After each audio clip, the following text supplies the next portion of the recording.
Hello, my students. Welcome back to my YouTube channel. In this video, we are going to cover chapter number 2, Very Science Taking Us. This is chapter from class 10th. Punjab School Education Board the class 10th the main course the chapter number 2 है Very Science Taking Us कि science ਨੂੰ ਕਿੱਥੇ ਲੈ ਕੇ ਜਾ ਰਹੀ ਹੈ ठीक है। सो chapter read ਕਰਨ ਤੋਂ ਪਹਿਲਾਂ ਅਗਰ ਤੁਸੀਂ ਨਵੇਂ ਹੋ ਤੇ ਮੇਰਾ ਚੈਨਲ ਪਹਿਲਾਂ ਸਭ ਤੋਂ ਪਹਿਲਾਂ ਸਬਸਕ੍ਰਾਈਬ ਜ਼ਰੂਰ ਕਰੋ, ਫਿਰ ਉਸ ਤੋਂ ਬਾਅਦ ਇਸ ਵੀਡੀਓ ਨੂੰ ਲਾਈਕ ਕਰੋ। अगर वीडियो चंगी लगे तो बाद अपने फ्रेंड्स नाल भी शेयर जरूर करियो, ठीक है। बिना वक्त गवाए ਆਪਾਂ ਹੁਣੇ ਚੈਪਟਰ ਸਟਾਰਟ ਕਰਾਂਗੇ। ਬਸ ਇੱਕ ਰਿਕੁਐਸਟ ਹੈ, ਠੀਕ ਹੈ, ਕਿ ਚੈਨਲ ਨੂੰ ਸਬਸਕ੍ਰਾਈਬ ਜਰੂਰ ਕਰਿਓ। ਚਲੋ ਹੁਣ ਆਪਾਂ ਚੈਪਟਰ ਜਿਹੜਾ ਸਟਾਰਟ ਕਰਦੇ ਹਾਂ, ਵੈਰੀ ਸਾਇੰਸ ਟੇਕਿੰਗ ਅਸ। ਸੋ ਇਹ ਚੈਪਟਰ ਜਿਹੜਾ ਹੈ ਡਾਕਟਰ ਐਸ.ਡਬਲਯੂ ਪੈਨਿਕਵਿਕ ਨੇ ਲਿਖਿਆ ਹੋਇਆ ਹੈ, ਠੀਕ ਹੈ। ਸੋ ਬੱਚੇ ਬੋਰਡ ਦੇ ਐਗਜ਼ਾਮ ਦੇ ਵਿੱਚ ਸਭ ਤੋਂ ਇੰਪੋਰਟੈਂਟ ਜਿਹੜੇ 1-2 ਨੰਬਰ ਦੇ ਵਿੱਚ ਹਮੇਸ਼ਾ ਆਉਂਦਾ ਹੀ ਆਉਂਦਾ ਹੁੰਦੇ ਆ ਆਥਰਸ ਦੇ ਨਾਮ ਜਾਂ ਫਿਰ ਪੋਇਟਸ ਦੇ ਨਾਮ, ਠੀਕ ਹੈ। ਸੋ ਸਾਰੇ ਜਿੰਨੇ ਚੈਪਟਰਸ ਨੇ ਤੁਹਾਡੇ ਮੇਨ ਕੋਰਸ ਸਪਲੀਮੈਂਟਰੀ ਜਾਂ ਮੇਨ ਕੋਰਸ ਦੇ ਜਿਹੜੇ ਪੋਇਮਸ ਨੇ ਤੁਹਾਨੂੰ ਉਹ ਸਾਰੇ ਉਹਦੇ ਵਿੱਚ ਜਿੰਨੇ ਵੀ ਰਾਈਟਰਸ ਦੇ ਜਾਂ ਪੋਇਟਸ ਦੇ ਨਾਮ ਨੇ ਆਥਰਸ ਦੇ ਨਾਮ ਨੇ ਤੁਸੀਂ ਯਾਦ ਕਰਨੇ, ਬਿਕੋਜ਼ 1-2 ਨੰਬਰ ਦੇ ਵਿੱਚ ਇਹ ਆਉਂਦੇ ਨੇ, ਠੀਕ ਹੈ। ਚਲੋ ਇਹ ਤੁਹਾਡੇ ਵਾਸਤੇ ਇੱਕ ਟਿਪ ਸੀਗਾ ਨਾ, ਤੁਹਾਨੂੰ ਦੱਸਣਾ ਸੀਗਾ ਕਿ ਇੰਪੋਰਟੈਂਟ ਕੀ ਹੈ। ਤੇ ਉਹ ਵੀਡੀਓ ਨੂੰ ਲਾਈਕ ਸ਼ੇਅਰ ਜ਼ਰੂਰ ਕਰੋ, ਚੈਨਲ ਸਬਸਕ੍ਰਾਈਬ ਕਰੋ ਤਾਂ ਕਿ ਨਵੇਂ ਅਪਡੇਟਸ ਨਵੇਂ ਟਿਪਸ ਤੁਹਾਨੂੰ ਸਟੱਡੀ ਦੇ ਨਾਲ ਰਿਲੇਟਡ ਮਿਲਦੀਆਂ ਰਹਿਣਗੀਆਂ, ਠੀਕ ਹੈ। ਚਲੋ ਚੈਪਟਰ ਸਟਾਰਟ ਕਰੀਏ ਹੁਣ। If the aim of science is the conquest of man's environment, what should be its ultimate aim? ठीक है, ultimate aim मतलब या ultimate goal लिखा होया है कि अगर साइंस का एम ये है कि ਜਿਹੜਾ ਆਦਮੀ ਦਾ এনवायरमेंट है उसਨੂੰ जितना है ना, तेरा फिर गोल की होएगा। what should be its ultimate goal? ਦਾ गोल की है ਦਾ ਜਿਹੜਾ ਟੀਚਾ ਹੈ ਉਹ ਕੀ ਹੈ, ਅੰਤਿਮ ਟੀਚਾ ਕੀ ਹੈ, ਅੰਤਿਮ गोल ਕੀ ਹੋਏਗਾ ਇਹਦਾ। ਚਲੋ ਚੈਪਟਰ ਰੀਡ ਕਰਦੇ ਫਿਰ ਸਮਝਦੇ ਕੀ ਇਹਦੇ ਵਿੱਚ ਲਿਖਿਆ ਹੋਇਆ। when man first began to think, he asked himself the deepest of all questions. जब मनुख ने सब तो पहला सोचना शुरू किया ना, सब तो पहला उन्हें अपने आप में एक गहराई वाला क्वेश्चन पूछा। की पूछा उन्हें, देखते हैं। A question which you have undoubtedly asked yourself many times, जेड़ा सवाल तुसी अपने आप ਨੂੰ ਯਕੀਨਨ ਕਈ ਵਾਰੀ ਪੁੱਛਿਆ ਹੋਵੇਗਾ। What is the meaning of life? ਇਹ ਜੀਵਨ ਦਾ ਮਤਲਬ ਕੀ ਹੈ? ਇਹ ਜੀਵਨ ਦਾ ਮਤਲਬ ਕੀ ਹੈ? What is it all about? ਇਹ ਕਿਸ ਦੇ ਬਾਰੇ ਹੈ, ਕਿਸ ਵਿਸ਼ੇ ਦੇ ਬਾਰੇ ਹੈ ਜ਼ਿੰਦਗੀ? Where are we all going? ਅਸੀਂ ਸਾਰੇ ਕਿੱਥੇ ਜਾ ਰਹੇ ਹਾਂ? What drives men ever forward to work or worry? ਕਿਹੜੀ ਚੀਜ਼ ਹੈ ਜਿਹੜੀ ਮਨੁੱਖ ਨੂੰ ਹਮੇਸ਼ਾ ਅੱਗੇ ਵੱਧ ਕੇ ਕੰਮ ਕਰਨ ਅਤੇ ਚਿੰਤਾ ਕਰਨ ਲਈ ਪ੍ਰੇਰਿਤ ਕਰਦੀ ਹੈ? ਅੱਜ ਹਰ ਇੱਕ ਬੰਦਾ ਜਿਹੜਾ ਕਿਸੇ ਨਾ ਕਿਸੇ ਚਿੰਤਾ ਵਿੱਚ ਡੁੱਬਿਆ ਰਹਿੰਦਾ ਹੈ। ਉਹਨੂੰ ਕਿਸੇ ਨੂੰ ਪੜ੍ਹਾਈ ਦੀ ਫਿਕਰ ਹੈ, ਕਿਸੇ ਨੂੰ ਕੰਮ ਦੀ ਫਿਕਰ ਹੈ, ਕਿਸੇ ਨੂੰ ਬੱਚੇ ਵਿਆਹਣ ਦੀ ਫਿਕਰ ਹੁੰਦੀ ਹੈ ਨਾ। ਆਪਣੀਆਂ ਫਿਕਰਾਂ ਦੇ ਵਿੱਚ ਸਾਰੇ ਲੋਕੀ ਜਿਹੜੇ ਨੇ ਜਿਉਂਦੇ ਨੇ। Now there is this other big question. फिर एक दूसरा बड़ा सवाल एक और भी है, a newer question which is beginning to force itself into our notice. एक और नवा प्रश्न जो साडे ध्यान विच जबरदस्ती आना शुरू हो जाता है कि one that is not ages old, that has not been with us since man first began to think. It is very science taking us.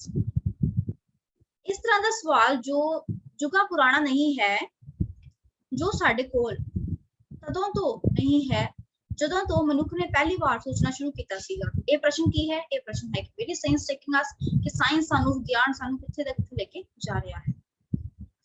First, very science taking us with regards to ethical and spiritual values.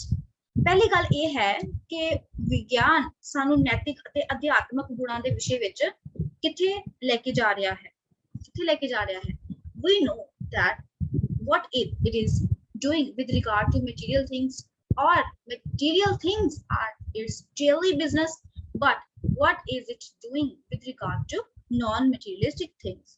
ਸਾਨੂੰ ਸਭ ਨੂੰ ਪਤਾ ਹੈ ਕਿ ਇਹ ਭੌਤਿਕ ਪਦਾਰਥਾਂ ਜਿਹੜੇ ਮਟੀਰੀਅਲ ਥਿੰਗਸ ਨੇ ਦੇ ਵਿਸ਼ੇ ਦੇ ਵਿੱਚ ਕੀ ਕਰ ਰਿਹਾ ਹੈ, ਕਿਉਂਕਿ ਭੌਤਿਕ ਚੀਜ਼ਾਂ ਉਸਦੇ ਰੋਜ਼ ਦੇ ਕੰਮ ਆਉਣ ਵਾਲੀਆਂ ਹਨ, ਪਰ ਉਹ ਅਭੌਤਿਕ ਚੀਜ਼ਾਂ ਦੇ ਸੰਬੰਧ ਦੇ ਵਿੱਚ ਕੀ ਕਰ ਰਿਹਾ ਹੈ। ਜੇ ਉਸਦਾ ਉੱਤਰ ਹੁੰਦਾ ਕੁਝ ਵੀ ਨਹੀਂ ਤੇ ਇਹ ਬਹੁਤ ਖਰਾਬ ਗੱਲ ਹੁੰਦੀ ਹੈ, ਪਰ ਅਸਲੀ ਉੱਤਰ ਇਹ ਹੈ ਕੁਝ ਨਹੀਂ ਤੋਂ ਵੀ ਘੱਟ ਨਾ। ਠੀਕ ਹੈ, if the answers were nothing at all that would be bad enough, ਬਹੁਤ ਬੁਰੀ ਗੱਲ ਹੈ ਇਹ, but the actual answer is ਜਿਹੜਾ ਸਹੀ ਉੱਤਰ ਹੈ ਉਹ ਕੀ ਹੈ, less than nothing, ਕੁਝ ਨਹੀਂ ਤੋਂ ਵੀ ਘੱਟ। Here science is actually doing less than nothing. Its material teachings have been so emphasized that many people are floundering and wondering whether after all man is but a machine animated by forces over which he has no control. ਇਸ ਖੇਤਰ ਵਿੱਚ ਵਿਗਿਆਨ ਅਸਲ ਵਿੱਚ ਕੁਝ ਨਹੀਂ ਤੋਂ ਵੀ ਘਟ ਕਰ ਰਿਹਾ ਹੈ। ਇਸ ਦੀ ਭੌਤਿਕ ਸਿੱਖਿਆਵਾਂ ਨੂੰ ਇੰਨਾ ਜ਼ਿਆਦਾ ਵਜ਼ਨ ਦਿੱਤਾ ਜਾ ਰਿਹਾ ਹੈ ਕਿ ਕੋਈ ਲੋਕ ਭਟਕਣ ਲੱਗੇ ਹਨ, ਕਈ ਲੋਕ ਵੀ ਕਰਨ ਲੱਗੇ ਨੇ, ਭਟਕਣ ਲੱਗੇ ਹਨ, ਕਈ ਹੈਰਾਨ ਹਨ ਨਾ, ਸੋਚ ਰਹੇ ਹਨ ਕਿ ਅਖੀਰ ਕੀ ਮਨੁੱਖ ਕੇਵਲ ਇੱਕ ਮਸ਼ੀਨ ਰਹਿ ਗਿਆ ਹੈ ਬਣ ਕੇ, ਜੋ ਅਜਿਹੀਆਂ ਸ਼ਕਤੀਆਂ ਦੇ ਨਾਲ ਸੰਚਾਲਿਤ ਹੈ ਜਿਨ੍ਹਾਂ ਤੋਂ ਉਸ ਦਾ ਕੋਈ ਕਾਬੂ ਹੀ ਨਹੀਂ ਰਿਹਾ। ਠੀਕ ਹੈ, he has no control, ਤੇ ਉਹਦਾ ਕੋਈ ਕਾਬੂ ਨਹੀਂ ਹੈ। Let's concentrate on material things, the things that form the very stronghold of science. Look at the machine for instance. आओ ਅਸੀਂ ਇਹ ਜਿਹੜੀਆਂ ਭੌਤਿਕ ਮਟੀਰੀਅਲਿਸਟਿਕ ਚੀਜ਼ਾਂ ਨੇ ਉਹਦੇ ਵੱਲ ਧਿਆਨ ਦੇਈਏ, ਉਹ ਚੀਜ਼ਾਂ ਜੋ ਵਿਗਿਆਨ ਦਾ ਕੇਂਦਰ ਹਨ। ਉਦਾਹਰਨ ਦੇ ਲਈ ਮਸ਼ੀਨ ਨੂੰ ਦੇਖੋ। ਠੀਕ ਹੈ, ਐਗਜ਼ਾਮਪਲ ਵਾਸਤੇ look at the machine ਮਤਲਬ ਮਸ਼ੀਨ ਦੇ ਵੱਲ ਦੇਖੋ, ਇੰਸਟੈਂਸ ਕੀ ਹੁੰਦਾ ਹੈ, ਐਗਜ਼ਾਮਪਲ ਮਤਲਬ ਉਦਾਹਰਨ। ਸੋ ਇਹ ਸਾਨੂੰ ਪਤਾ ਹੈ, ਸਾਰਾ ਜਿਹੜਾ ਯੁੱਗ ਹੈ ਉਹ ਮਸ਼ੀਨਾਂ ਦਾ ਯੁੱਗ ਹੈ, ਹਰ ਇੱਕ ਜਗ੍ਹਾ ਮਸ਼ੀਨਾਂ ਨੇ ਨਾ, ਆਲੇ ਦੁਆਲੇ ਤੁਸੀਂ ਦੇਖ ਰਹੇ ਹੋ, ਘਰ ਦੇ ਵਿੱਚ ਕੱਪੜੇ ਧੋਣੇ ਨੇ, ਸੋਫਾ ਕੰਮ ਮਸ਼ੀਨ ਹੈ, ਵਾਸ਼ਿੰਗ ਮਸ਼ੀਨ ਹੁੰਦੀ ਹੈ, ਠੰਡਾ ਪਾਣੀ ਪੀਣਾ ਹੈ ਤੇ ਘੜੇ ਦੀ ਬਜਾਏ ਅਸੀਂ ਫ੍ਰਿਜ ਯੂਜ਼ ਕਰਦੇ ਹਾਂ, ਹੈ ਨਾ, ਰੋਟੀ ਗਰਮ ਕਰਨੀ ਹੈ ਤਾਂ ਆਪਾਂ ਗੈਸ ਨੂੰ ਛੱਡ ਕੇ ਓਵਨ ਯੂਜ਼ ਕਰ ਲੈਂਦੇ ਹਾਂ ਜਿਹੜਾ ਈਜ਼ੀ ਟੂ ਯੂਜ਼ ਹੋਵੇ। ਮਸ਼ੀਨਾਂ ਸਾਡੇ ਹਰ ਇੱਕ ਪਾਸੇ ਹੈ।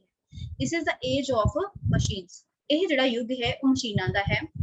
ਮਸ਼ੀਨਸ ਆਰ ਐਵਰੀਵੇਅਰ, ਮਸ਼ੀਨ ਹਰ ਇੱਕ ਥਾਂ ਹੈ। ਇਨ ਦ ਫੀਲਡਸ, ਖੇਤਾਂ ਦੇ ਵਿੱਚ ਟਰੈਕਟਰ, ਟਰਾਲੀਜ਼, ਕੰਬਾਈਨਸ ਯੂਜ਼ ਕਰਦੇ ਹੋ ਨਾ। ਇਨ ਦ ਫੈਕਟਰੀਜ਼ ਵਿੱਚ ਵੱਡੀਆਂ ਵੱਡੀਆਂ ਮਸ਼ੀਨਾਂ ਨੇ। ਇਨ ਦ ਹੋਮ, ਘਰਾਂ ਦੇ ਵਿੱਚ ਮਸ਼ੀਨਾਂ ਨੇ। ਇਨ ਦ ਸਟਰੀਟ, ਗਲੀਆਂ ਦੇ ਵਿੱਚ ਮਸ਼ੀਨਾਂ ਨੇ। In the city, in the country, everywhere, ਹਰ ਇੱਕ ਜਗ੍ਹਾ ਤੇ ਮਸ਼ੀਨਾਂ ਨੇ। To fly, it is not necessary to have wings. ਕਹਿੰਦੇ ਉੱਡਣ ਵਾਸਤੇ ਜ਼ਰੂਰੀ ਨਹੀਂ ਹੈ ਕਿ ਸਾਨੂੰ ਖੰਭ ਲੱਗੇ ਹੋਣ। There are machines ਹਨ ਜੋ ਮਤਲਬ ਹਵਾਈ ਜਹਾਜ਼ ਨੇ, ਹੈਲੀਕਾਪਟਰਸ ਨੇ, ਅਸੀਂ ਉਹਦੇ ਵਿੱਚ ਬੈਠ ਕੇ ਉੱਡ ਸਕਦੇ ਹਾਂ। To swim under the sea, ਸਮੁੰਦਰ ਦੇ ਹੇਠਾਂ ਹੁਣ ਅਗਰ ਤੈਰਨਾ ਹੈ, it is not necessary to have gills, ਕਿ ਮਛਲੀਆਂ ਦੇ ਵਾਂਗ ਸਾਨੂੰ gills ਹੋਣ ਜ਼ਰੂਰੀ ਹਨ ਕਿ gills ਹੋਣ।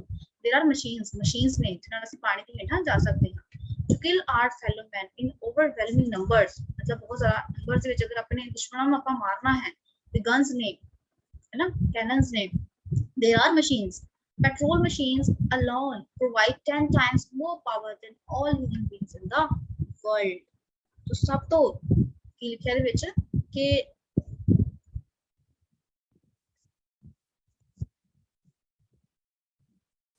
ਇਕੱਲੀਆਂ ਪੈਟਰੋਲ ਦੀਆਂ ਜਿਹੜੀਆਂ ਬੜੀਆਂ ਮਸ਼ੀਨਾਂ ਨੇ ਦੁਨੀਆ ਭਰ ਦੇ ਸਾਰੇ ਮਨੁੱਖਾਂ ਦੀ, ਸਾਰੇ ਆਦਮੀਆਂ ਦੀ ਅਪੇਖਿਆ 10 ਗੁਣਾ ਜ਼ਿਆਦਾ ਸ਼ਕਤੀਸ਼ਾਲੀ ਹੁੰਦੀਆਂ ਨੇ। ਠੀਕ ਹੈ, ਅਗਰ ਇਹ ਪੈਟਰੋਲ ਮਸ਼ੀਨਾਂ ਦੀ ਗੱਲ ਕਰੀਏ ਨਾ, ਇਹ 10 ਗੁਣਾ ਜ਼ਿਆਦਾ, ਸਾਰੇ ਜਿੰਨੇ ਇਨਸਾਨ ਨੇ, ਜਿਹੜੇ ਬੀਇੰਗਸ ਨੇ ਸੰਸਾਰ ਦੇ, ਉਹਨਾਂ ਦੇ ਨਾਲੋਂ 10 ਗੁਣਾ ਵੱਧ ਸ਼ਕਤੀਸ਼ਾਲੀ ਹੁੰਦੀਆਂ ਨੇ। ਨੈਕਸਟ ਪੇਜ ਦੇਖੋ। ਇਨ ਦਾ ਬਿਜ਼ੀਐਸਟ ਕੰਟਰੀਜ਼, ਜਿਹੜੇ ਦੇਸ਼ ਜਿਨ੍ਹਾਂ ਵਿੱਚ ਸਾਰੇ ਲੋਕ ਬਿਜ਼ੀ ਰਹਿੰਦੇ ਨੇ, ਸਾਰਾ ਕੁਝ ਬਿਜ਼ੀ ਹੈ। Each individual has 600 human slaves in machines, ਹੈ ਨਾ। ਹਰ ਇੱਕ ਬੰਦੇ ਨੇ ਅੱਗੇ 600 ਆਦਮੀ ਹੋਰ ਰੱਖੇ ਹੋਏ ਨੇ ਆਪਣੀ ਮਸ਼ੀਨਾਂ ਨੂੰ ਚਲਾਉਣ ਵਾਸਤੇ, ਗੁਲਾਮ ਰੱਖੇ ਹੋਏ ਨੇ ਮਸ਼ੀਨਾਂ ਨੂੰ ਚਲਾਉਣ ਵਾਸਤੇ। ਠੀਕ ਹੈ, ਇੰਪਲੋਇਜ਼ ਰੱਖੇ ਹੋਏ ਕਹਿ ਸਕਦੇ ਹਾਂ। What are the consequences of this abnormal power? ਸੋ ਇਸ ਅਸਧਾਰਨ ਸ਼ਕਤੀ ਦੇ ਕੀ ਨਤੀਜੇ ਹਨ? Consequences ਮਤਲਬ ਨਤੀਜੇ, ਕੀ ਰਿਜ਼ਲਟਸ ਕੀ ਹੋਣਗੇ? Before the war, ਯੁੱਧ ਤੋਂ ਪਹਿਲਾਂ ਕੀ ਸੀ? It looked as tough. It might be possible for the first time in history to provide food and clothing and shelter for the teeming population of the world, every man, woman and child. ਯੁੱਧ ਤੋਂ ਪਹਿਲਾਂ ਅਜਿਹਾ ਲੱਗਦਾ ਸੀ ਮਨੋ ਇਤਿਹਾਸ ਦੇ ਵਿੱਚ ਪਹਿਲੀ ਵਾਰ ਅਸੀਂ ਵਿਸ਼ਵ ਦੀ ਉਮੜਦੀ ਜਨਸੰਖਿਆ ਨੂੰ ਖਾਣਾ ਦਾ, ਕੱਪੜੇ ਹੋ ਗਏ ਨਾ, ਰਹਿਣ ਵਾਸਤੇ ਜਗ੍ਹਾ ਦੇਣੀ, ਇਹਦਾ ਪ੍ਰਬੰਧ ਕਰਨਾ ਸ਼ਾਇਦ ਹੀ ਸੰਭਵ ਹੋਏ। ਪਰ ਆਦਮੀ, ਔਰਤ, ਬੱਚਿਆਂ ਲਈ, ਹੈ ਨਾ, ਹਰ ਆਦਮੀ ਬੱਚਿਆਂ ਦੇ ਲਈ ਯੁੱਧ ਦੇ ਮੈਦਾਨ ਵਿੱਚ ਜਦੋਂ ਕੁਝ ਹੋ ਜਾਂਦਾ ਹੈ, ਸਾਰਾ ਕੁਝ ਨਸ਼ਟ ਹੋ ਜਾਂਦਾ ਹੈ ਤੇ ਉਸ ਸਮੇਂ ਸਭ ਕੁਝ ਪ੍ਰੋਵਾਈਡ ਕਰਨਾ ਕਿੰਨਾ ਔਖਾ ਹੋ ਜਾਂਦਾ ਹੈ। This would have been one of the greatest triumphs of science, and yet many a time, especially during the war, we have seen the world crammed full of food and people hungry. ਵਿਗਿਆਨ ਦੀ ਇਹ ਸਭ ਤੋਂ ਵੱਡੀ ਜਿੱਤ ਹੋਣੀ ਸੀ ਅਤੇ ਫਿਰ ਵੀ ਅਸੀਂ ਕਈ ਵਾਰ ਵਿਸ਼ੇਸ਼ ਕਰ ਯੁੱਧ ਦੇ ਦੌਰਾਨ ਵਿਸ਼ਵ ਵਿੱਚ ਭੋਜਨ ਦੇ ਠਸਾਠਸ ਭਰੇ ਹੋਏ ਭੰਡਾਰ ਦੇਖੇ ਹਨ ਤੇ ਲੋਕਾਂ ਨੂੰ ਭੁੱਖੇ ਰਹਿੰਦਿਆਂ ਦੇਖਿਆ ਹੈ।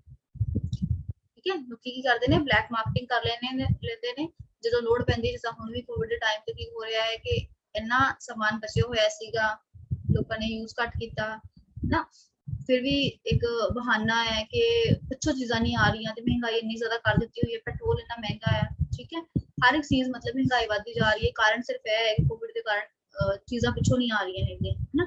ਇਹ ਕਿ ਚੀਜ਼ਾਂ ਅਵੇਲੇਬਲ ਹੈ ਬਟ ਫਿਰ ਵੀ ਲੋਕਾਂ ਨੂੰ ਉਸ ਚੀਜ਼ ਦੀ ਅਵੇਲੇਬਿਲਿਟੀ ਨਹੀਂ ਹੋ ਰਹੀ ਹੈ।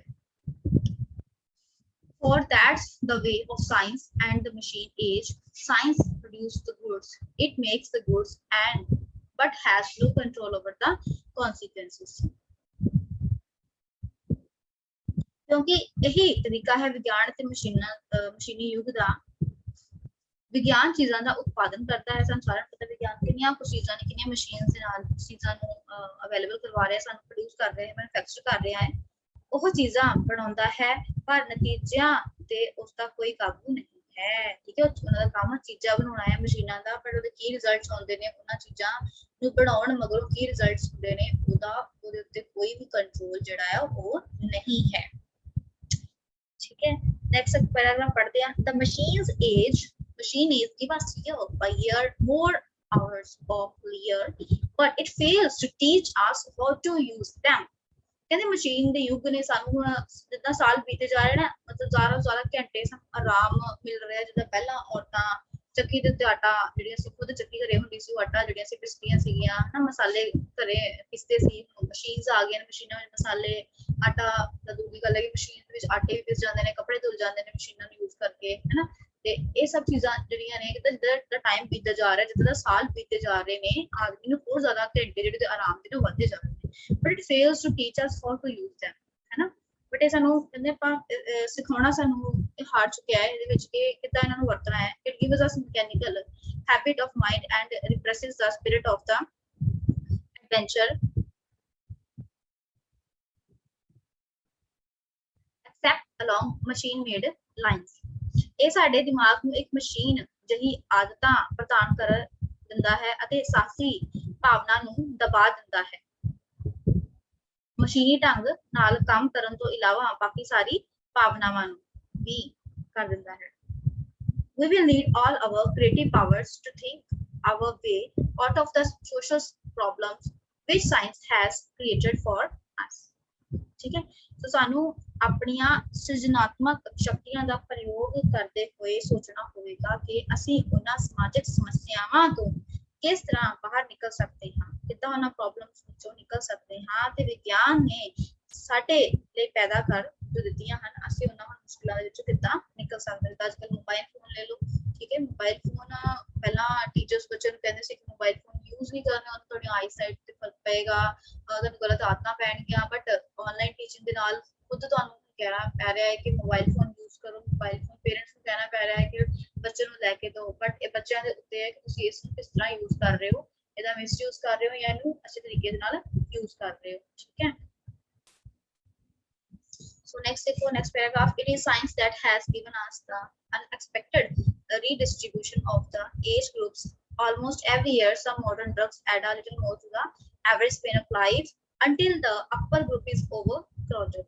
ਇਹ ਵਿਗਿਆਨ ਹੀ ਹੈ ਜਿਸ ਨੇ ਸਾਨੂੰ ਉਮਰਾਂ ਵਰਗਾਂ ਦਾ ਅਨਪੇਖਿਤ ਰੂਪ ਨਾਲ ਦੁਬਾਰਾ ਵਰਗੀਕਰਨ ਪ੍ਰਦਾਨ ਕਰ ਦਿੱਤਾ ਹੈ। ਲਗਭਗ ਹਰ ਸਾਲ ਕੋਈ ਨਾ ਕੋਈ ਐਵੇਂ ਦੀ ਮੈਡੀਸਿਨ, ਐਵੇਂ ਦੀ ਦਵਾਈ ਜਿਹੜੀ ਹੈਗੀ ਆ ਉਹ ਬਣ ਜਾਂਦੀ ਹੈ ਜਿਹੜੀ ਕਿ औसत अवधि ਨੂੰ ਥੋੜਾ ਹੋਰ ਵਧਾ ਦਿੰਦੀ ਹੈ, ਜਿਸ ਕਾਰਨ ਪਤਲੀ ਜਿਹੜੇ ਉਮਰ ਦੇ ਲੋਕ ਨੇ ਉਹਨਾਂ ਜਨਸੰਖਿਆ ਦੇ ਵਿੱਚ ਵਾਧਾ ਹੋ ਜਾਂਦਾ ਹੈ। ਠੀਕ ਹੈ, ਜਿਹੜੇ 올ਡ ਏਜ ਦੇ ਲੋਕ ਨੇ ਅਬਾਊਟ 60 ਉਹਨਾਂ ਦੇ ਏਜ ਦੇ ਵਿੱਚ ਵਾਧਾ ਜਿਹੜਾ ਆ ਉਹ ਹੋ ਜਾਂਦਾ ਹੈ।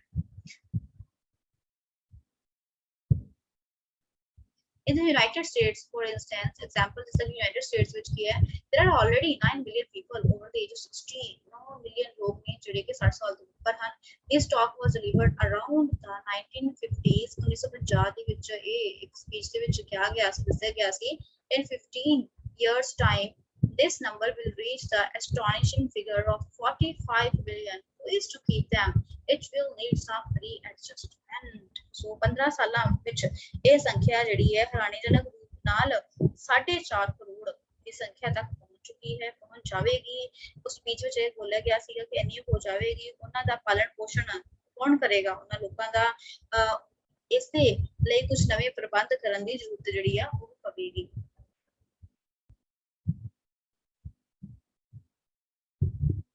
Next paragraph. And so science goes on raising its problems compared with fundamental question, what is life? These problems may seem to be of less importance, but they are not really so. ਤਾਂ ਇਸ ਤਰ੍ਹਾਂ ਵਿਗਿਆਨ ਆਪਣੀਆਂ ਸਮੱਸਿਆਵਾਂ ਪੈਦਾ ਕਰਦਾ ਜਾਂਦਾ ਹੈ। ਸਾਡੇ ਮੌਲਿਕ ਪ੍ਰਸ਼ਨ ਦੇ ਮੁਕਾਬਲੇ ਵਿੱਚ ਜ਼ਿੰਦਗੀ ਕੀ ਹੈ? ਇਹ ਸਮੱਸਿਆਵਾਂ ਸ਼ਾਇਦ ਥੋੜੀਆਂ ਘੱਟ ਮਹੱਤਵਪੂਰਨ ਲੱਗਣ, ਪਰੰਤੂ ਉਹ ਅਸਲ ਵਿੱਚ ਅਜਿਹੀ ਨਹੀਂ ਹਨ। What is happening is that science is creating problems faster than they can be solved. Man is struggling in a sort of vicious circle, always striving to catch up and never getting nearer. So लिखा है जो गल हो रही है वो ये है कि विज्ञान समस्यावां जिन्नी तेजी ਦੇ ਨਾਲ ਪੈਦਾ ਕਰ ਰਿਹਾ ਹੈ ਉਨੀ ਤੇਜ਼ੀ ਨਾਲ ਉਹਨਾਂ ਨੂੰ ਸੁਲਝਾਇਆ ਨਹੀਂ ਜਾ ਰਿਹਾ। ਮਨੁੱਖ ਇਸ ਤਰ੍ਹਾਂ ਦੇ ਦੁਸ਼ ਚੱਕਰ ਵਿੱਚ ਸੰਘਰਸ਼ ਕਰ ਰਿਹਾ ਹੈ, ਹਮੇਸ਼ਾ ਆਪਣੀਆਂ ਸਮੱਸਿਆਵਾਂ ਨਾਲ ਨਿਪਟਣ ਦਾ ਸੰਘਰਸ਼ ਕਰਦਾ ਰਹਿੰਦਾ ਹੈ ਅਤੇ ਕਦੇ ਵੀ ਉਹਨਾਂ ਦੇ ਬਰਾਬਰ ਅੱਗੇ ਵਧ ਨਹੀਂ ਪਾਉਂਦਾ ਹੈ। And there are no signs that the glut of discoveries is coming to an end.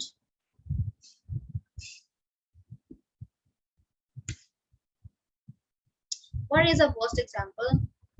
Science has pushed it so far forward that ethics and morals are floundering hopelessly behind. ਅਤੇ ਇਸ ਗੱਲ ਦੇ ਕੋਈ ਸੰਕੇਤ ਨਹੀਂ ਹੈ ਕਿ ਕਾਢਾਂ ਦੀ ਪਰਮਾਰ ਖਤਮ ਹੋਣ ਵਾਲੀ ਹੈ। ਸਭ ਤੋਂ ਬੁਰੀ ਉਦਾਹਰਣ ਯੁੱਧ ਹੈ, war ਹੈ। ਵਿਗਿਆਨ ਨੇ ਇਸ ਨੂੰ ਇੰਨਾ ਅੱਗੇ ਕਰ ਦਿੱਤਾ ਹੈ ਕਿ ਨੀਤੀ ਸ਼ਾਸਤਰ ਅਤੇ ਨੈਤਿਕਤਾ ਬੇਬਸ ਰੂਪ ਚ ਭਟਕਦੇ ਹੋਏ ਪਿੱਛੇ ਰਹਿ ਗਏ ਹਨ। It makes one sometimes ask, what is a science really after? What are its aims? What is its goals? So, ਲਿਖਿਆ ਇਹਦੇ ਵਿੱਚ ਦੇਖੋ। ਇਸ ਕਾਰਨ ਕਦੇ-ਕਦੇ ਵਿਅਕਤੀ ਪੁੱਛਣ ਲੱਗਦਾ ਹੈ ਕਿ ਵਿਗਿਆਨ ਜਿਹੜਾ ਹੈ ਸਾਇੰਸ ਅਸਲ ਵਿੱਚ ਕੀ ਕਰਨਾ ਚਾਹੁੰਦਾ ਹੈ, ਇਸ ਦੇ ਕੀ ਏਮਸ ਨੇ, ਕੀ ਗੋਲਸ ਨੇ, ਹੈ ਨਾ, ਉਸ ਦਾ ਅੰਤਿਮ ਲਕਸ਼ ਹੈ ਕੀ। its aims seems to be obvious. They are material, of course.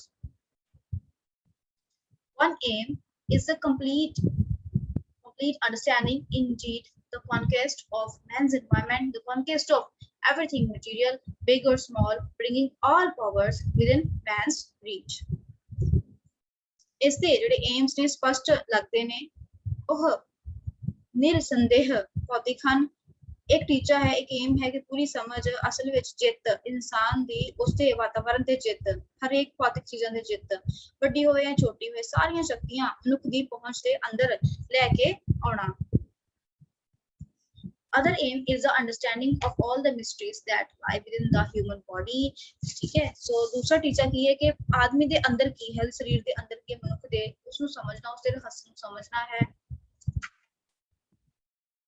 The material mysteries, innumerable chemical, physical actions, ਜਿਹੜੀ ਵੀ body ਦੇ ਅੰਦਰ ਜਿਹੜੀਆਂ mysteries ਨੇ ਛੁਪੀਆਂ ਹੋਈਆਂ, ਜਿਹੜੀਆਂ ਕਿ chemicals ਨੇ ਅਣਗਿਣਤ, ਜਾਂ ਫਿਰ physical actions ਹੋ ਰਹੇ ਨੇ body ਦੇ ਅੰਦਰ, ਕਿੱਦਾਂ ਹੋ ਰਹੇ ਨੇ, ਕਿਸ ਤਰ੍ਹਾਂ digestive system ਚੱਲ ਰਿਹਾ ਹੈ, ਕਿੱਦਾਂ respiration system ਚੱਲ ਰਿਹਾ ਹੈ, ਉਹ ਸਾਰੀਆਂ ਚੀਜ਼ਾਂ ਬਾਰੇ ਜਾਣਨਾ ਇਹਦਾ ਮੇਨ ਜਿਹੜਾ ਕਹਿੰਦੇ ਏਮ ਹੈ। ਅਗਲਾ ਟੀਚਾ ਜਿਹੜਾ ਉਹਦਾ ਇਹ ਹੈ, ਉਹਦੇ ਬਾਰੇ ਜਾਣਨਾ। If these are the apparent aims of science, surely they cannot represent the ultimate goal. The ultimate goal, if there is such a thing, must be the understanding of everything that makes life worthwhile. The enrichment of all the life means that goes beyond material things, for man needs more than food and shelter and clothing and the understanding of what goes on within his stomach. ਵਿਗਿਆਨ ਦੇ ਜੇ ਇਹੀ ਸਪਸ਼ਟ ਉਦੇਸ਼ ਹਨ ਤਾਂ ਨਿਰਦੇਸ਼ਹ ਇਹ ਆਖਰੀ ਉਦੇਸ਼ ਨਹੀਂ ਹੋ ਸਕਦੀ। ਅੰਤਿਮ ਉਦੇਸ਼ ਜੇਕਰ ਅਜਿਹੀ ਕੋਈ ਚੀਜ਼ ਹੁੰਦੇ ਹਨ ਤਾਂ ਇਹ ਜ਼ਰੂਰ ਹੀ ਉਹਨਾਂ ਗੱਲਾਂ ਦੀ ਸਮਝ ਹੋਣੀ ਚਾਹੀਦੀ ਹੈ ਜੋ ਜੀਵਨ ਨੂੰ ਸਾਰਥਕ ਬਣਾਉਂਦੀਆਂ ਹਨ। ਉਹਨਾਂ ਚੀਜ਼ਾਂ ਦੀ ਸਮਰਿੱਧੀ ਜਿਨ੍ਹਾਂ ਦਾ ਅਰਥ ਜਿਉਣਾ ਹੁੰਦਾ ਹੈ। ਇਹ ਗੱਲ ਭੌਤਿਕ ਰੂਪ ਤੋਂ ਚੀਜ਼ਾਂ ਤੋਂ ਦੂਰ ਦੀ ਗੱਲ ਹੈ ਕਿਉਂਕਿ ਮਨੁੱਖ ਦੀ ਰੋਟੀ ਕੱਪੜਾ ਮਕਾਨ ਤੋਂ ਕੁਝ ਜ਼ਿਆਦਾ ਹੀ ਜ਼ਰੂਰਤਾਂ ਹੁੰਦੀਆਂ ਹਨ ਅਤੇ ਅਸੀਂ ਇਹਨਾਂ ਗੱਲਾਂ ਦੀ ਸਮਝ ਤੋਂ ਕੁਝ ਜ਼ਿਆਦਾ ਹੀ ਕਿ ਉਸਦੇ ਢਿੱਡ ਵਿੱਚ ਵੀ ਗਤੀਵਿਧੀਆਂ ਚੱਲ ਰਹੀਆਂ ਹੁੰਦੀਆਂ ਹਨ। ਨੈਕਸਟ ਪੈਰਾਗ੍ਰਾਫ ਕਰਦੇ ਹਾਂ। What is really needed in the world today? ਅੱਜ ਕੀ ਚਾਹੀਦਾ ਹੈ, ਅਸਲ ਵਿੱਚ ਦੁਨੀਆ ਵਿੱਚ ਚਾਹੀਦਾ ਕੀ ਹੈ? Perhaps more than everything, ਸ਼ਾਇਦ ਪਹਿਲਾਂ ਦੇ ਕਿਸੇ ਸਮੇਂ ਤੋਂ ਵੀ ਜ਼ਿਆਦਾ ਹੈ। Is not some new world shattering discoveries in nuclear physics or some breathtaking discovery in chemistry or medicine? ਉਹ ਪਰਮਾਣੂ ਭੌਤਿਕੀ ਦੀ ਕਿਸੇ ਵਿਸ਼ਵ ਵਿਨਾਸ਼ਕ ਕਾਢ ਦੀ ਨਹੀਂ ਹੈ, ਨਾ ਹੀ ਰਸਾਇਣ ਵਿਗਿਆਨ ਜਾਂ ਅਸ਼ੋਧੀ ਵਿਗਿਆਨ ਵਿੱਚ ਕਿਸੇ ਹੈਰਾਨੀਜਨਕ ਖੋਜ ਦੀ ਹੈ।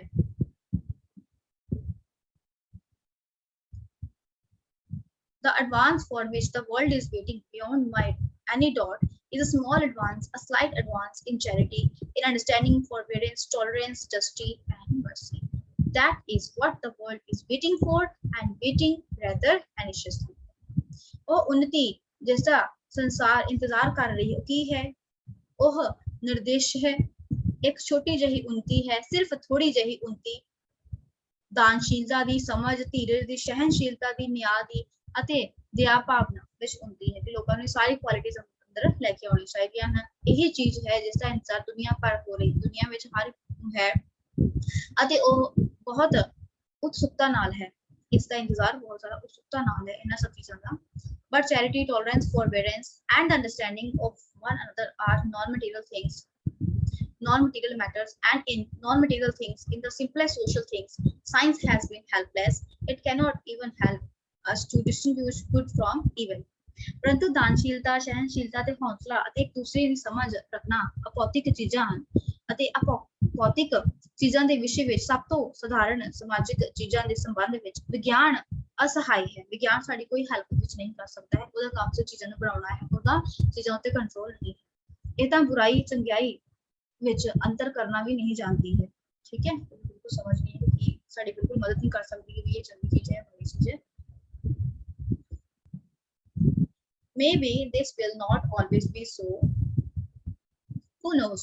It is quite probable that someday science will affect an improvement in the human brain itself. Not a structural improvement, for instance. शायद हमेशा इस तरह नहीं होएगा। Who knows? कौन जानता है? It's quite probable that someday, शायद कहते एक दिन, science will affect an improvement in the human brain itself.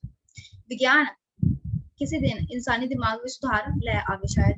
Not a structural improvement, मतलब दिमाग की बनावट के कुछ नहीं। Foreign structure. The human brain is the greatest miracle for all. ना क्योंकि जो दिमाग है, इंसानी दिमाग है, वो तो एक अद्भुत कार्ड, एक अजूबा है ना, सबसे बड़ा अजूबा है। Its understanding will come last. इसनु समझ पाना सब तो अंतिम गल होगी। But there might well be a functional improvement that is far from fantastic. The advances in science might one day well increase the capacity and reasoning power of the human brain. पर इस विच क्रियात्मक सुधार लियाया जा सकता है। यह कोई बहुत अजीब गल नहीं है। विज्ञान विच होने वाली तरक्की शायद एक दिन मनुखी दिमाग की समर्था अते इस दी ਤਰਕ ਸ਼ਕਤੀ ਨੂੰ ਵੀ ਵਧਾ ਦੇਵੇ। I should say there is a little doubt that man will one day improve on the natural man, raise his intellectual status and give him greater power of reasoning and understanding. मैं ਤਾਂ ਕਹਾਂਗਾ ਕਿ ਇਸ ਗੱਲ ਵਿੱਚ ਲਗਭਗ ਕੋਈ ਸ਼ੱਕ ਨਹੀਂ ਹੈ ਕਿ ਮਨੁੱਖ ਆਪਣੇ ਸੁਭਾਵਿਕ ਰੂਪ ਤੋਂ ਬਿਹਤਰ ਬਣ ਜਾਵੇਗਾ, ਆਪਣੇ ਭੌਤਿਕ ਪੱਧਰ ਨੂੰ ਉੱਪਰ ਚੱਕ ਲਵੇਗਾ ਅਤੇ ਖੁਦ ਨੂੰ ਤਰਕ ਕਰਨ ਅਤੇ ਸਮਝਣ ਦੀ ਬਿਹਤਰ ਸ਼ਕਤੀ ਪ੍ਰਦਾਨ ਕਰ देवेगा. He might have sufficient reason and understanding to abolish war. Whether that will be so, whether and when he will have a better understanding of his fellow man, that remains to be seen. ਉਸਦੇ ਕੋਲ ਸ਼ਾਇਦ ਇੰਨਾ ਤਰਕ ਅਤੇ ਇੰਨੀ ਬੁੱਧੀ ਆ ਜਾਵੇ ਕਿ ਉਹ ਯੁੱਧ ਨੂੰ ਖਤਮ ਕਰ ਦੇਵੇ ਕਿ ਇਸ ਤਰ੍ਹਾਂ ਹੋਵੇਗਾ ਕਿ ਉਸਨੂੰ ਆਪਣੇ ਸਾਥੀ ਜੀਵਾਂ ਦੇ ਬਾਰੇ ਵਿੱਚ ਬਿਹਤਰ ਸਮਝ ਪ੍ਰਾਪਤ ਹੋ ਜਾਵੇਗੀ ਅਤੇ ਕਦ ਹੋਵੇਗੀ ਇਹ ਗੱਲਾਂ ਹਾਲੀ ਦੇਖਣਾ ਬਾਕੀ ਹਨ. It brings us back to the question. ਫਿਰ ਸਾਨੂੰ ਦੁਬਾਰਾ ਵਾਪਸ ਉਸੇ ਪ੍ਰਸ਼ਨ ਉੱਤੇ ਲੈ ਕੇ ਆਇਆ ਹੈ. Where is science taking us? ਕਿ ਸਾਇੰਸ ਸਾਨੂੰ ਵਿਗਿਆਨ ਜਿਹੜਾ ਸਾਨੂੰ ਕਿੱਥੇ ਲੈ ਕੇ ਜਾ ਰਿਹਾ ਹੈ. Despite the present vicissitudes, we are going somewhere. There are troublesome times ahead, but those who fear for the future are the craven, poverty in spirit for life is becoming more and more interesting, intriguing, and exciting. I wish I had another 100 years. ਵਰਤਮਾਨ ਦੇ ਉਤਾਰ ਚੜਾਵਾਂ ਦੇ ਬਾਵਜੂਦ ਅਸੀਂ ਕਿਸੇ ਨਾ ਕਿਸੇ ਵੱਲ ਅੱਗੇ ਵਧ ਰਹੇ ਹਾਂ. ਆਉਣ ਵਾਲਾ ਸਮਾਂ ਮੁਸ਼ਕਲਾਂ ਦੇ ਨਾਲ ਭਰਿਆ ਹੋਵੇਗਾ, ਪਰ ਜੋ ਲੋਕ ਭਵਿੱਖ ਦੇ ਵਿਸ਼ੇ ਵਿੱਚ ਡਰਦੇ ਹਨ ਉਹ ਆਤਮਾ ਤੋਂ ਡਰਪੋਕ ਹਨ, ਕਿਉਂਕਿ ਜੀਵਨ ਜ਼ਿਆਦਾ ਰੋਚਕ, ਜਟਿਲ ਅਤੇ ਰੋਮਾਂਚਕ ਹੁੰਦਾ ਜਾ ਰਿਹਾ ਹੈ. ਕਾਸ਼ ਮੇਰੇ ਕੋਲ 100 ਸਾਲ ਹੋਰ ਹੋਣ ਤਾਂ ਕਿ ਉਹਨਾਂ ਸਭ ਚੀਜ਼ਾਂ ਨੂੰ ਮੈਂ ਦੇਖ ਸਕਾਂ. ਸੋ ਇਹ ਕਹਾਣੀ ਸੀ, ਇੱਕ ਐਸੇ ਹੈ ਜਿਹੜਾ ਕਿ ਲਿਖਿਆ ਹੋਇਆ ਹੈ ਡਾਕਟਰ SW ਪੈਨਿਕੁਇਨ ਨੇ. ਸਾਇੰਸ ਸਾਨੂੰ ਕਿੱਥੇ ਲੈ ਕੇ ਜਾ ਰਹੀ ਹੈ, ਇਹ ਸਭ ਉਹਨਾਂ ਸਭ ਚੀਜ਼ਾਂ ਬਾਰੇ ਸੀਗਾ ਕਿ ਸਾਇੰਸ ਨੇ ਬਹੁਤ ਸਾਰੀ ਚੀਜ਼ਾਂ ਨੂੰ ਬਣਾਇਆ ਹੈ, ਬਹੁਤ ਸਾਰੀ ਮਸ਼ੀਨਸ ਬਣਾ ਲਈਆਂ ਨੇ, ਬਹੁਤ ਸਾਰੇ ਇਨਸਾਨ ਜਿਹੜੇ ਮਸ਼ੀਨਾਂ ਦੇ ਗੁਲਾਮ ਬਣ ਚੁੱਕੇ ਹਨ. ਸਾਇੰਸ ਦਾ ਪਰ ਉਹਨਾਂ ਚੀਜ਼ਾਂ ਤੇ ਕੰਟਰੋਲ ਨਹੀਂ ਹੈ, ਸਾਡੀ ਦਿਮਾਗ ਉੱਤੇ ਕੰਟਰੋਲ ਨਹੀਂ ਹੈ ਉਹਦਾ. ਠੀਕ ਹੈ, ਬੁਰਾਈ ਦਾ ਤੇ ਅੱਛਾਈ ਦਾ ਸਾਨੂੰ ਫਰਕ ਨਹੀਂ ਦੱਸ ਸਕਦੀ ਸਾਇੰਸ. ਇਹ ਸਭ ਜਿਹੜਾ ਚੈਪਟਰ ਸੀਗਾ ਅਸੀਂ ਪੜਿਆ ਅੱਜ. ਠੀਕ ਹੈ, ਸੋ ਵੀਡੀਓ ਚੰਗੀ ਲੱਗੀ ਹੋਵੇ ਵੀ ਤਾਂ ਲਾਈਕ ਸ਼ੇਅਰ ਜ਼ਰੂਰ ਕਰਿਓ, ਸਬਸਕ੍ਰਾਈਬ ਵੀ ਵੱਧ ਤੋਂ ਵੱਧ ਕਰੋ. ਠੀਕ ਹੈ, ਥੋੜਾ ਸਪੋਰਟ ਚਾਹੀਦਾ ਸਾਨੂੰ ਵੀ. ਚਲਿਏ ਨੈਕਸਟ ਕਲਾਸ ਵਿੱਚ ਮਿਲਦੇ ਹਾਂ ਆਪਾਂ ਨੈਕਸਟ ਚੈਪਟਰ ਦੇ ਨਾਲ. Till then, take care. Bye bye.